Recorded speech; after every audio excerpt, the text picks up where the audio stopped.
Walang trabaho madali.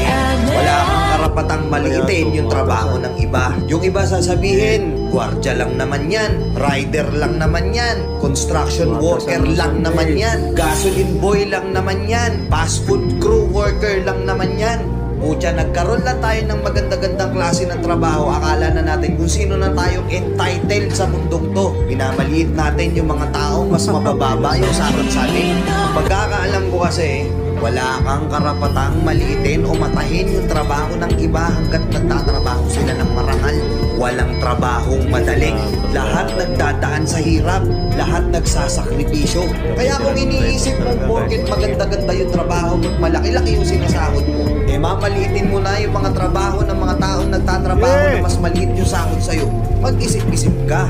Baka bawiin sa'yo yan. Baka biglang bumaliktad yung mundo at sila naman yung umangat. Kahit anong trabaho mo, magpakumbaba ka pa rin. Bilog ang mundo, hindi palagi nasa taas ka. Kaya hanggat maaari sa lahat ng oras, magpakumbaba ka. Diba? May kilala pa kayong ganito? Minsan na rin pa kayong nilait ng mga ganitong klaseng tao?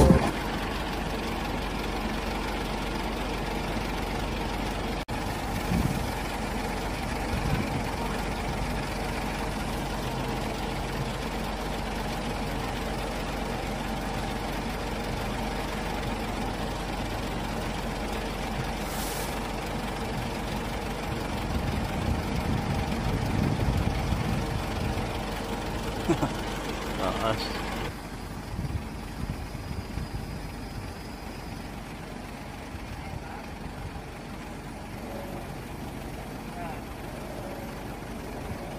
Ayun na.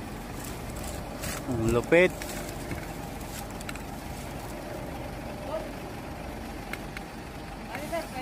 Oh, pwede na dyan.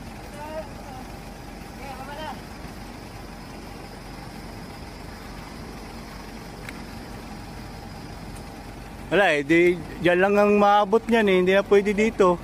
Yan lang, ganda lang yan.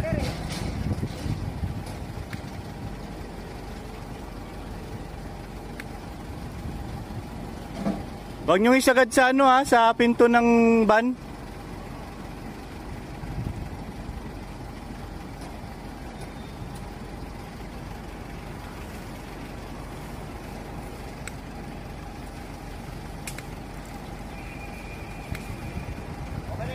Ah, sige.